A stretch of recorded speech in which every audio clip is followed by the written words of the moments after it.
Pada tahun 2015, Valentino Rossi tidak sedang mengejar satu gelar dunia lagi. Ia sedang mengejar keabadian, karena jika berhasil menjadi juara dunia, Rossi akan meraih gelar dunia ke-10 dalam karirnya. Dan yang membuatnya lebih luar biasa, saat itu usianya sudah 36 tahun, sebuah usia yang oleh banyak orang dianggap terlalu tua untuk bersaing memperebutkan gelar dunia MotoGP. Namun yang terjadi justru sebaliknya. Rossi tampil luar biasa sepanjang musim. Ia konsisten, ia hampir tidak melakukan kesalahan, dan yang paling penting, ia memimpin klasemen selama sebagian besar musim.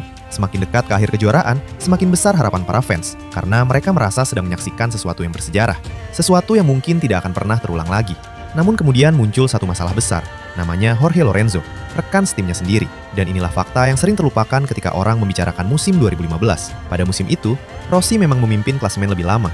Tetapi Lorenzo adalah pembalap yang lebih cepat. Rossi memenangkan 4 balapan, sementara Lorenzo memenangkan 7 balapan. Hampir 2 kali lebih banyak. Saat Rossi mengumpulkan poin lewat konsistensi, Lorenzo mengumpulkan kemenangan lewat kecepatan murni. Dan perlahan tekanan mulai meningkat. Jarak di klasemen semakin menipis. Lalu tibalah balapan yang hingga hari ini masih diperdebatkan oleh jutaan fans MotoGP. Sepang. Ketegangan antara Valentino Rossi dan Marc Marquez mencapai titik puncak. Tuduhan mulai dilontarkan. Emosi mulai mengambil alih. Dan dunia MotoGP menyaksikan salah satu kontroversi terbesar dalam sejarah olahraga ini. Hasilnya kita semua tahu. Rossi mendapat penalti. Ia harus memulai balapan terakhir di Valencia dari posisi paling belakang. Dan pada akhirnya, Jorge Lorenzo keluar sebagai juara dunia. Sejak hari itu, banyak orang percaya bahwa Rossi kehilangan gelar dunia ke-10 di Sepang.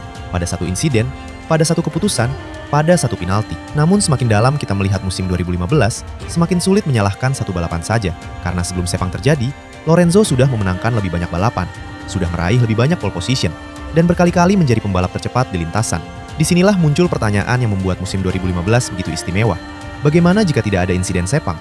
Apakah Rossi pasti menjadi juara dunia? Atau Lorenzo tetap akan menemukan cara untuk merebut gelar itu? Tidak ada yang benar-benar tahu. Dan mungkin itulah alasan mengapa musim 2015 tidak pernah benar-benar berakhir. Karena hingga hari ini, para fans masih memperdebatkan pertanyaan yang sama. Apakah Valentino Rossi kehilangan gelar dunia ke-10 di Sepang? Atau gelar itu sebenarnya mulai hilang sedikit demi sedikit sepanjang musim? Mungkin kita tidak akan pernah mengetahui jawabannya. Tetapi satu hal yang pasti, lebih dari 1 dekade telah berlalu. Dan musim 2015 masih menjadi salah satu kisah paling kontroversial dalam sejarah MotoGP. Karena mungkin yang hilang saat itu bukan hanya sebuah gelar dunia, melainkan kesempatan terakhir untuk menyaksikan salah satu pencapaian terbesar yang pernah ada, gelar dunia ke-10 Valentino Rossi. Sebuah mimpi yang sangat dekat, namun tidak pernah benar-benar menjadi kenyataan.